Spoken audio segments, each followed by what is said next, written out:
tempo. So. What tools are you using to make your art? These days, I use a very old version of Photoshop because Photoshop kind of stopped evolving usefulness for comics a long time ago, so I never had the need to update. Sometimes I will do 3D sculpting for some complicated stuff.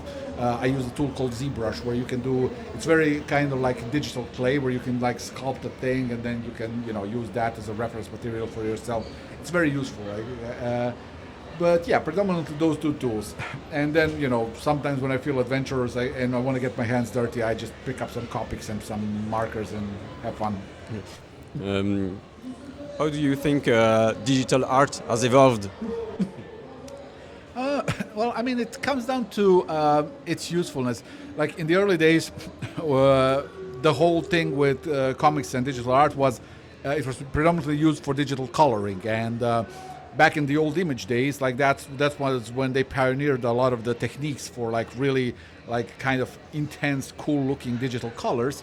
But over time, different styles erupted and different approaches erupted. There's different approaches to using digital art for drawing comics, where some people will use it to just kind of color over something that was like traditionally made inked on paper. Some people will do it like I do, where we would just do the whole thing on a stylus pen, like on a tablet, right? And then, some people will use these tools to create like fully digitally painted comics. I've had experience with doing that as well for a long time. So it's just kind of more of an approach, one creator to another. You tend to make your characters break out of the panel, like in 3D. What is the goal of that thing? The goal is basically just to remove the monotony of a page. It's very easy to make a page look dynamic when you're depicting action. But when it's characters just talking, like you really have to get creative. Because like the 6 to 9 panel grids, like, they work for storytelling purposes, but they do tend to be kind of like, you go flip page over page and it's the same schedule on all of them. And it feels like you're watching just movie snippets. And comics are capable of much more. Like you can do crazy stuff with your paneling. You can do breaking of panels. You can do like, bleeding from one panel to another. You can do all kinds of transitions, So my basically attitude towards that is like, why not? Do it. Have fun. You're not making a movie. You're making a comic. Embrace the medium. And that's what I do. What were your inspirations when you began to draw?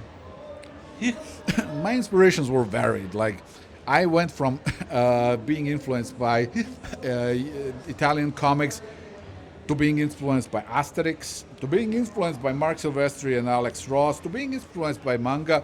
And then at the end of it all, I realized that all of those influences kept derailing me from developing my own, from carrying on with my own approach to drawing. So I kind of had a whole decade of just forcing myself to draw in a way that I didn't like to draw.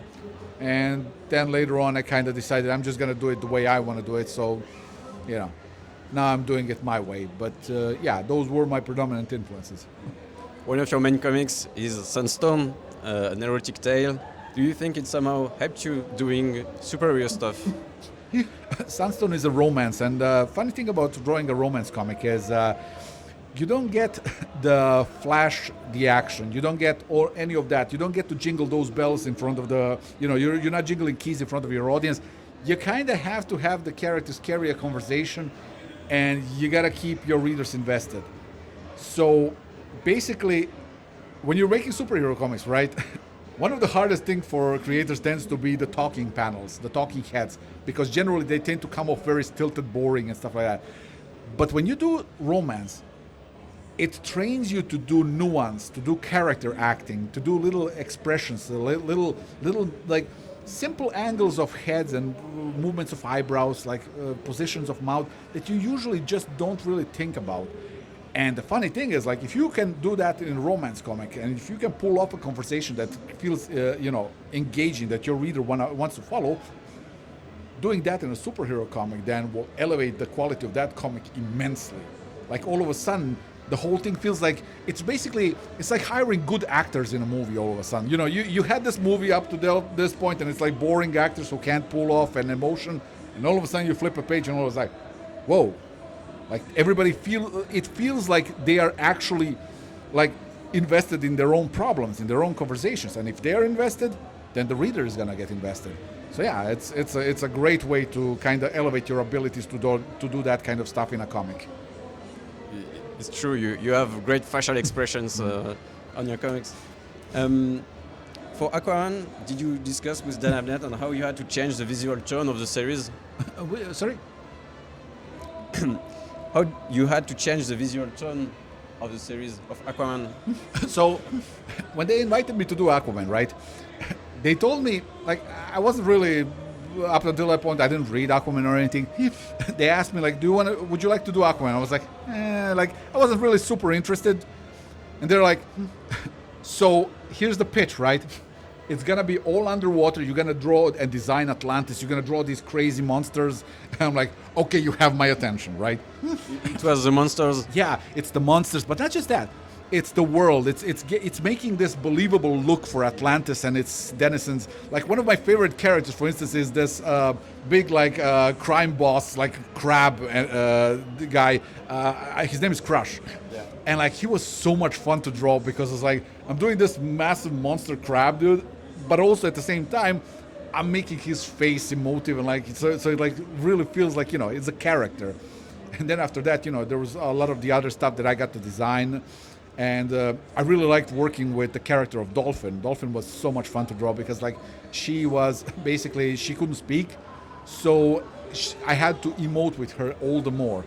And also I got to kind of update her design for this kind of look where it's like where we were embracing this whole thing, this whole way that like these deep sea life and the magics underneath basically kind of can mutate people and can mutate denizens of Atlantis. So she kind of had her own thing going on with like these scales covering her arms and legs, and whereas like I really wanted her to remain very familiar to people who would see her. Like if you saw her from a distance, you're like, oh yeah, that's Dolphin, and then you look, oh, that's Dolphin but detailed, So it was very much fun, and like, yeah, that's how they got me. They got me with this idea where I'm like, I get to have fun. I get to design this whole world here and just really, sink my teeth into it, and it was very fun.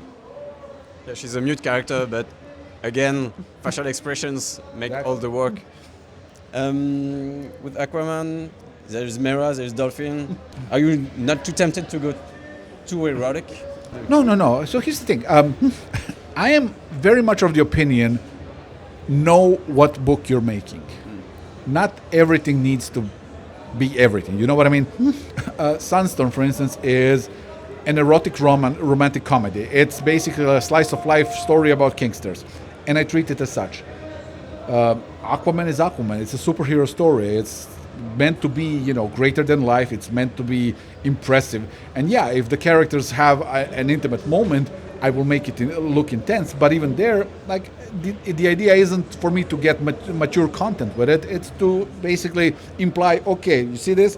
This is where they're gonna have sex. We're not gonna show any of it. Moving on, Like with Harleen, for instance, I had a bit more freedom with that because it was a black label book. Yeah. But even there, I held back. I wasn't gonna just go all There's out. Attention, but exactly. DC did not censor you. No. So there was this whole thing at the time with the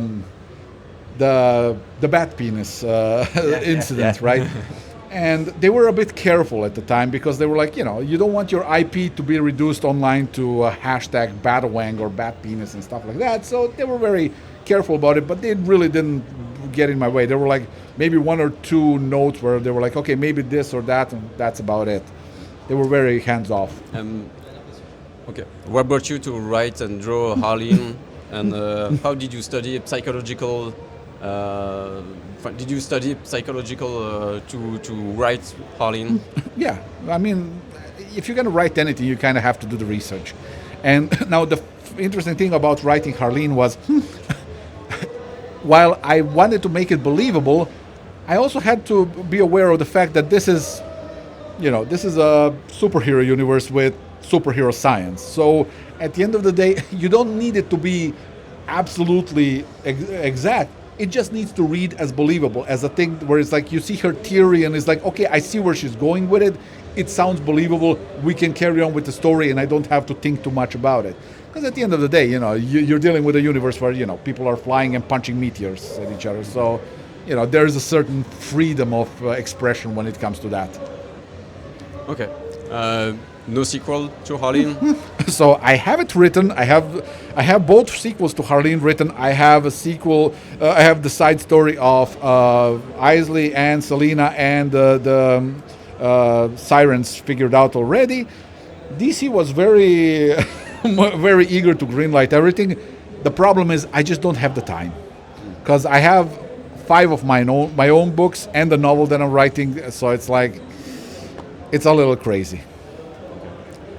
Thank you. Thank you. We're gonna leave.